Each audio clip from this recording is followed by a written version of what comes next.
నమస్కారం శ్రీ సత్య ప్రేక్షకులకి శుభోదయం. నేను నారాయణ రెడ్డి. మనం ప్రతిరోజు ముఖ్యమైన దినపత్రికలోని ప్రధాన వార్తలను విశ్లేషించుకునే కార్యక్రమం కాఫీ టైమ్ సిప్ అండ్ సేకి స్వాగతం. ఈరోజు మనతో ఉన్నారు సీనియర్ జర్నలిస్ట్ పొన్నూరు వెంకట శ్రీనివాసరావు గారు. మరి వారికి ముఖ్యమైన విశేషాలు ఏంటో చూద్దాం. నమస్కారం గురుగారు. Good morning. Very good morning and welcome to coffee time. ఒకసారి హెడ్లైన్ చూద్దాం, తర్వాత డిస్ట్రిక్ట్ న్యూస్కి వెళ్దాం. సో ముందుగా సాక్షి, ఆడేద్దాం అదిరేలా నేడు గుంటూరులో ఆడుదాం ఆంధ్ర పోటీలను ప్రారంభించనున్న సీఎం జగన్. నల్లపాడు లయోలాలో క్రీడా వేడుకలు లాంఛనంగా ప్రారంభం. రాష్ట్రవ్యాప్తంగా 15,004 గ్రామ వార్డు సచివాలయ స్థాయిలో పోటీలు. ఇక రాష్ట్రవ్యాప్తంగా ఘనంగా క్రిస్మస్ సంబరాలు, భక్తులతో కిటకిటలాడిన చర్చలు. దేవాదాయ శాఖలో 70 ఇంజనీరింగ్ పోస్టులకు నోటిఫికేషన్.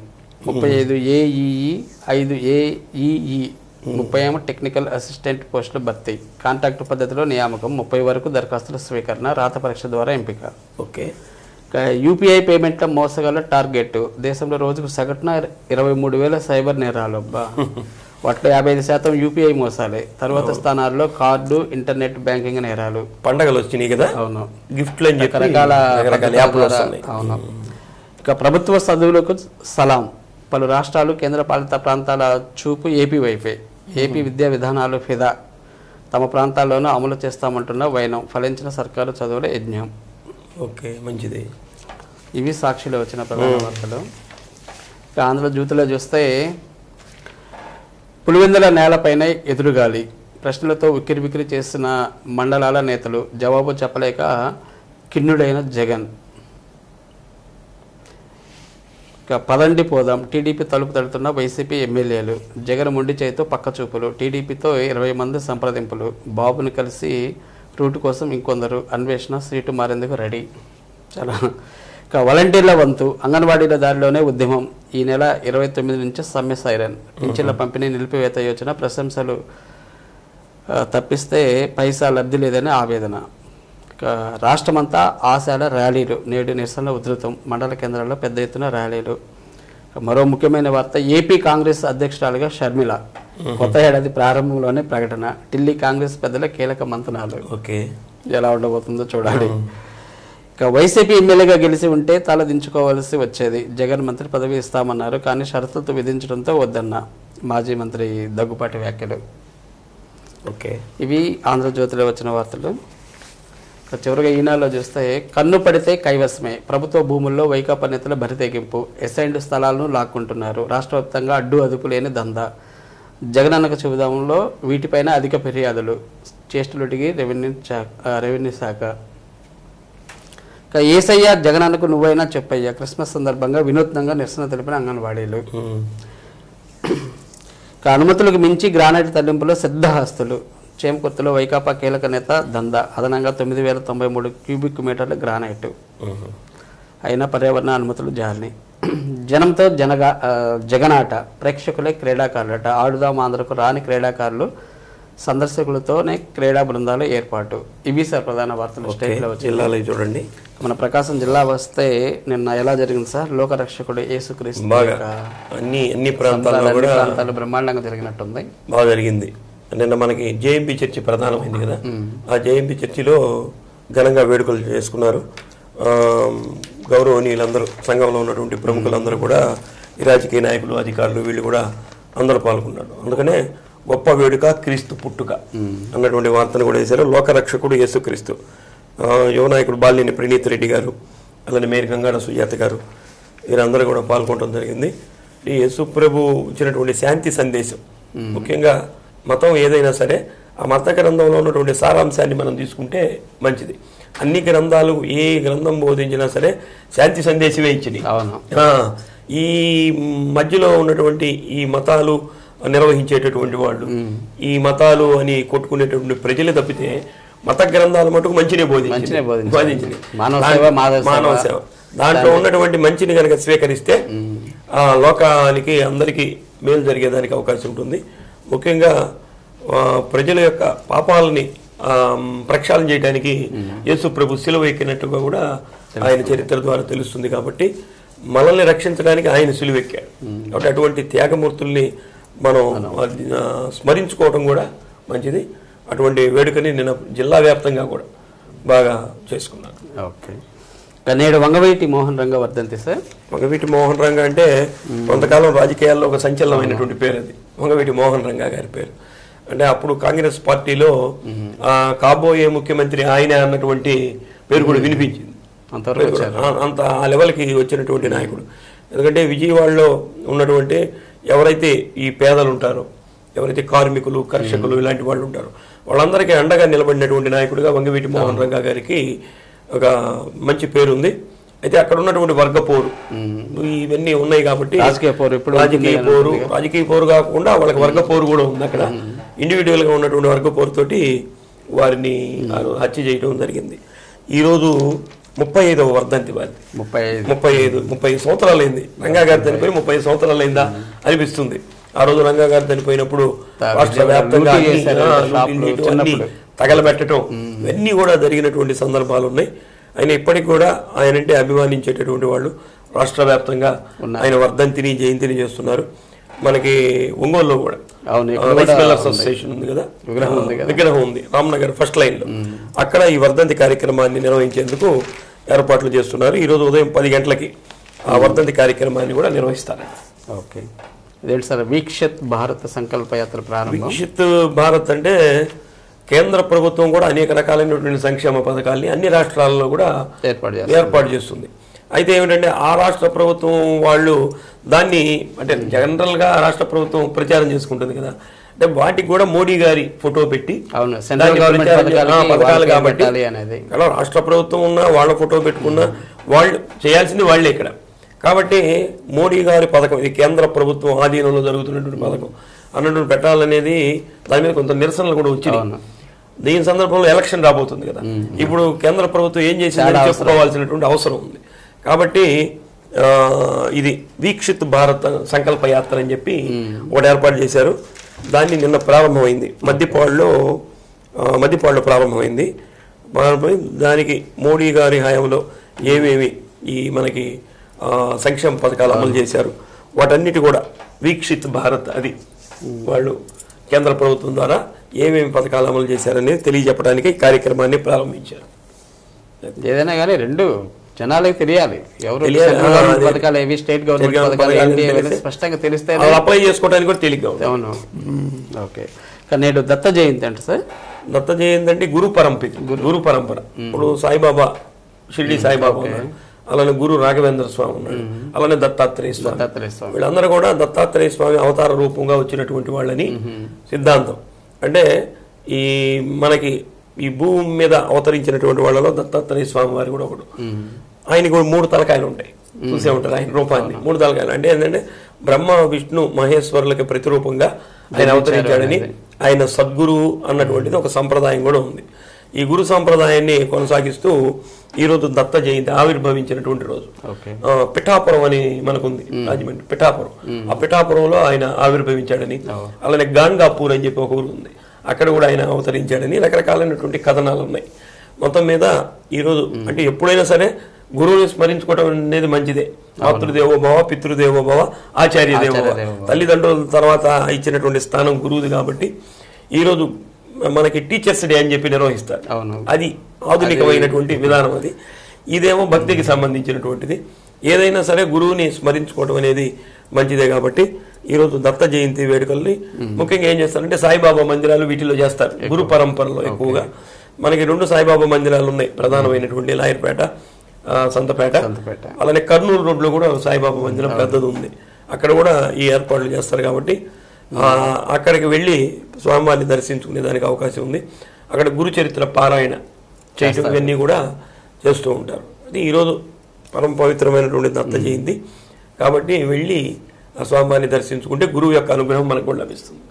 అందుకని మన గ్రహాల్లో కూడా ఏం చెబుతారంటే ఈ శనికి నవగ్రహాలు అంటారు. ఆ నవగ్రహాల్లో కూడా గురువు ప్రధానమైనటువంటి వాడు. గురువు ఉచ్చ స్థితిలో ఉంటే వాడికి ఏ గ్రహం నష్టంలో ఉన్నా సరే ఏమి చేయదు. అందుకని గురువు యొక్క అనుగ్రహం నవగ్రహాల్లో కూడా గురువు యొక్క అనుగ్రహమే ఉండాలి. అది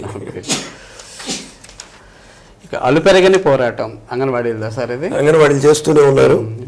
ఈ రోజుకి 15 రోజులు జరిగింది, నిన్న 14 రోజులు పూర్తయింది. అయితే నిన్న క్రిస్టమస్ పండుగ దాంట్లో కూడా ఈ అంగన్వాడీలుగా పనిచేసేటువంటి వాళ్ళు క్రిస్టియన్ సోదరీమణులు కూడా ఉంటారు. అయితే వాళ్ళు అక్కడే వంట వార్పు చేసుకోవటం, వాళ్ళ పిల్లల్ని కూడా అక్కడే తయారు చేసి, అంటే క్రిస్మస్ తాత వేషాలు ఏదో వేస్తారు కదా వాళ్ళకి, ఆ వేషాలు వేసి ఆ ప్రకాశం భవనం దగ్గర ఉన్నటువంటి ఫుట్పాత్ మీదే ఈ పండుగను కూడా జరుపుకున్నారు.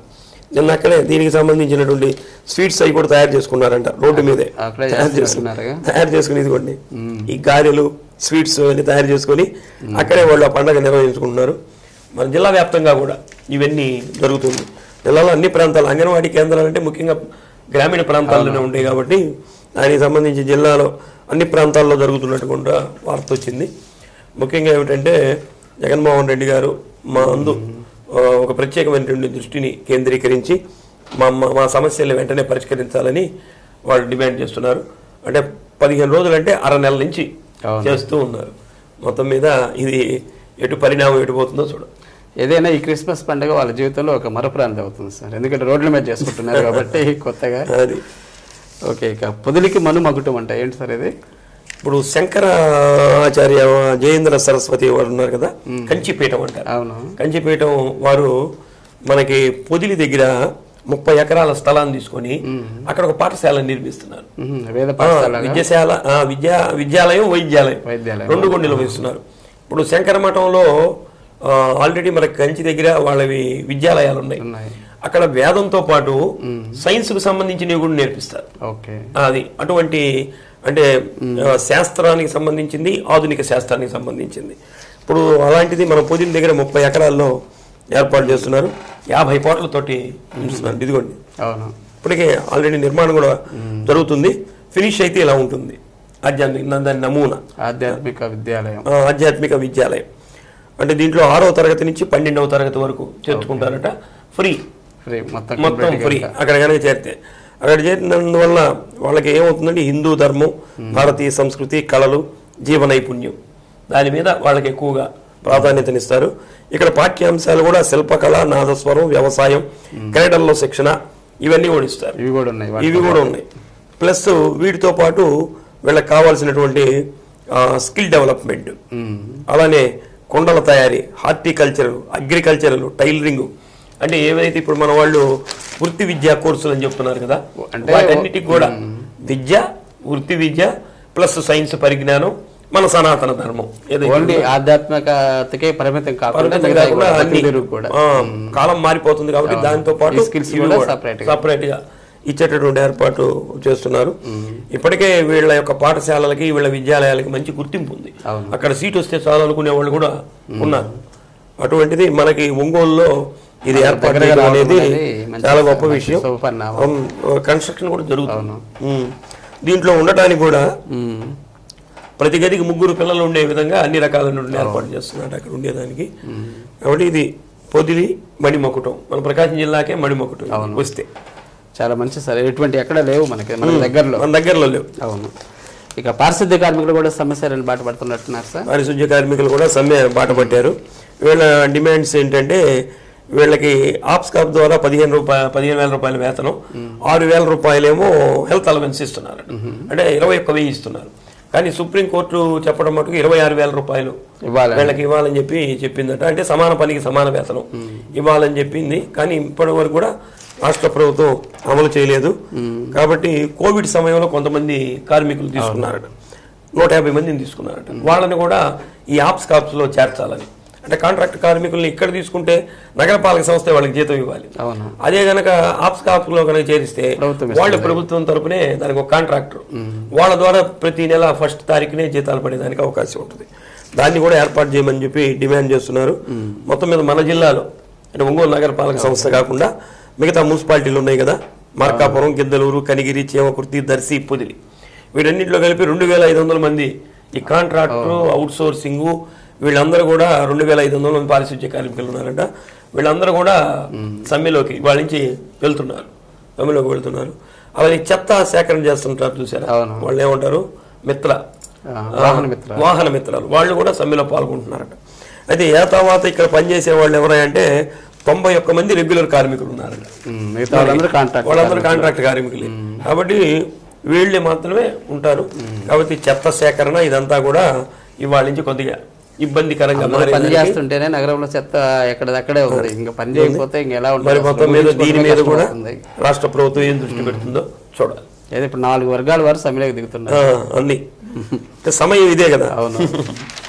ఇక వాజ్పేయికి ఘన నివాళి అండి సార్. వాజ్పేయి గారి జయంతి చేశారు. వాజ్పేయి గారు అంటే బీజేపీ తరఫున బీజేపీ ప్రాణం ఇచ్చినటువంటి వ్యక్తి, అలానే బీజేపీ తరఫున ప్రధానమంత్రిగా అయినటువంటి వ్యక్తి, అయిన తర్వాత ఒక దార్శనికతతోటి పరిపాలన కొనసాగించినటువంటి లేనటువంటి వ్యక్తి వాజ్పేయి గారు. అంటే గతంలో ఉన్నటువంటి కాంగ్రెస్ ప్రభుత్వాలు కూడా ఈ విదేశాంగానికి సంబంధించి ఏదైనా మంత్రి పదవులు దీనికి రాయబారిగా పంపాలంటే వాజ్పేయి గారిని ఎంపిక చేసిన, ఆయన గౌరవించినటువంటి సందర్భం ఉంది. అటువంటి రాజకీయ చతురత కలిగినటువంటి వ్యక్తి. ఇప్పుడు మనకి నేషనల్ హైవే, ఈ రోజు మనం నేషనల్ హైవే విస్తరించిందంటే దానికి ప్రధానమైనటువంటి కారకుడు ఇప్పుడు సెల్ ఫోన్ విప్లవం వచ్చిందంటే మనం రాజీవ్ గాంధీ గారిని ఎట్లా చెప్పుకుంటాము, ఈ నేషనల్ హైవే విప్లవం వాజ్పేయి గారికి మనం క్రెడిట్ ఇవ్వాలి. చతుర్భుజి అని అప్పుడు చేశాడు. కాబట్టి ఇప్పుడు హాయిగా మనం ఎక్కడికైనా సరే ఆనందంగా వెళ్ళి రాగలుగుతున్నామంటే అది అటువంటి దూరదృష్టి ఉన్నటువంటి నాయకులు కావాలి. ఇప్పుడు మనకి నాగార్జున సాగర్ ప్రాజెక్ట్ అంటే నెహ్రూ గారు గుర్తొస్తారు. అటువంటివి అట్లా చరిత్రలో నిలబడేటటువంటి పనులు రాజకీయ నాయకులు చేస్తే వాళ్ళు కూడా చరిత్రలో నిలబడతారు. దానికి ఉదాహరణగా మనం వాజ్పేయి గారిని కూడా చెప్పుకోవచ్చు. దానికి సంబంధించి నిన్న బీజేపీ నాయకులు అందరూ కూడా వారి యొక్క జయంతి వేడుకని ఘనంగా నిర్వహించి వారి యొక్క గొప్పతనాన్ని కొనియాడారు. ప్రభుత్వాలే చేయాలి సార్, ప్రభుత్వాలే చేయాలి. దీనికి తనామన అనేటువంటి భేదమే లేదు, ప్రభుత్వం చేయాలి. ఎందుకంటే దేశానికి ప్రధానిగా చేశాడంటే ఇంకా వాళ్ళకి పార్టీలతో సంబంధం లేదు కదా, అటువంటిది చేయాల్సినటువంటి అవసరం ఉంది. మనకి పివి నరసింహారావు గారు దేశ ప్రధానిగా చేస్తే ఢిల్లీలో ఆయన ఘాటు కట్టలేకపోయారు. ఆ విమర్శలు ఉన్నాయి. కాబట్టి ఇటువంటివి రాజకీయ నాయకుడు ఏదైనా సరే దేశానికి ప్రధాని అంటే మన దేశానికి రాదు. కాబట్టి ఆయన గౌరవించాల్సినటువంటి ఏ పార్టీ వాళ్ళైనా సరే మన అవసరం ఉంది. కాబట్టి నిన్న కాంగ్రెస్ ప్రభుత్వం వచ్చింది కాబట్టి తెలంగాణలో పివి నరసింహారావు గారి మొన్న ఆయన జయంతి వేడుకలు కూడా బాగా చేశారు. అది పార్టీల రహితంగా చేయాలి. అది ఏంటి సార్ ఆస్ట్రేలియా దేశస్రాలు పాదయాత్ర అంటే దేనికి? ఇప్పుడు ఇందాక మనం సనాతన ధర్మం అని చెప్పుకున్నాం కదా, ఈ ఆస్ట్రేలియాలో మన హిందూ సనాతన ధర్మం గురించి అక్కడ మన భారతీయులు కూడా వెళ్ళి ఉంటారు కాబట్టి ఆస్ట్రేలియన్ ఇవే. ఆస్ట్రేలియన్ అయితే ఈ పేరు జోర్డీ మోరియా, ఈ పేరు యువతే చిన్నమ్మాయి. అక్కడ ఈ సనాతన ధర్మం మన హిందూ ధర్మం గురించి ఆమె తెలుసుకోవటం. ఇప్పుడు ఇస్కాన్ అని చెప్పేది బాగా విస్తరించింది, కృష్ణ తత్వం. దాంతో ఆమె హిందూ ధర్మం గురించి అదంతా తెలుసుకున్న తర్వాత ఆమెకి ఈ కళలో ఒక సందేశం లాగా జగద్గురు ఆదిశంకరాచార్యులు, ఈరోజు గురువు గురించి మాట్లాడుకుంటున్నాం, జగద్గురు ఆదిశంకరాచార్యులు నువ్వు నా దగ్గరికి రా అన్నటువంటి ఆమెకు నువ్వు వినిపించింది, ఆకాశవాణిలాగా వినిపించిందట. ఈ జగద్గురు ఆదిశంకరాచార్యులు అంటే ఆయన కేరళ రాష్ట్రంలో కాలడి అన్నటువంటి గ్రామంలో ఆయన జన్మించింది. కాబట్టి అక్కడికి నేను వెళ్ళాలని చెప్పి ఆమె భారతదేశం వచ్చింది. భారతదేశం వచ్చి ఒరిస్సాలో పూరి క్షేత్రంలో స్వామివారిని దర్శించుకొని అక్కడి నుంచి పాదయాత్రగా బయలుదేరింది. చూడండి ఎన్ని వేల కిలోమీటర్లో పాదయాత్రగా బయలుదేరి నిన్న ఒంగోలు రావడం జరిగింది. ఒక్క ఆడమనిషే నడుచుకుంటూ వస్తుంది. నైట్ ఎక్కడన్నా స్టే చేయటం, మళ్ళీ నడుచుకుంటూ వెళ్ళటం ఆమె చేసేటువంటి పని. ఇక్కడ మన వాళ్ళు కొంతమంది గుర్తించారు, ఏంటి నడిచొస్తుంది అని గుర్తించి ఆమెని తీసుకొచ్చి విషయాలు అడిగితే ఈ విషయాలన్నీ చెప్పింది. ఇక్కడి నుంచి కేరళ రాష్ట్రానికి నడిచిపోవటం, ఆ కాలనీలో ఉన్నటువంటి ఆదిశంకరాచార్యుల జన్మస్థలం ఏదైతే ఉందో అక్కడ దాన్ని దర్శించుకోవడానికి వెళ్తుంది. సనాతన ధర్మం ఏదైతే ఉందో, హిందూ సనాతన ధర్మం గురించి మన భారతదేశంలో అనేక రకాలైన విమర్శలు ఉన్నాయి. మొన్న కేరళలో కూడా దీని మీద విమర్శలు వచ్చినాయి. దాని మీద విమర్శలు ప్రతి విమర్శలు అన్నీ జరుగుతున్నాయి. అయితే మన భారతీయ యొక్క ధర్మాన్ని ఇప్పటికి కూడా కొనసాగిస్తున్నారంటే చాలా గౌరవించాల్సినటువంటి విషయం. Okay sir, okay, thank you very much sir. కొన్ని ముఖ్యమైన వార్తల మీద చక్కటి విశ్లేషణ అందించారు. Thank you. మరి ఇదండి ఈనాటి కాఫీ టైమ్ సిక్వెన్సీ కార్యక్రమం. తిరిగి రేపు ఉదయం 8:30 ఇదే కార్యక్రమంలో మరిన్ని తాజా వార్తలతో మీ ముందు ఉంటాం. అంతవరకు చూస్తూ ఉండండి. మరిన్ని అప్డేట్స్ కోసం శ్రీ సత్య నెట్వర్క్. నమస్కారం.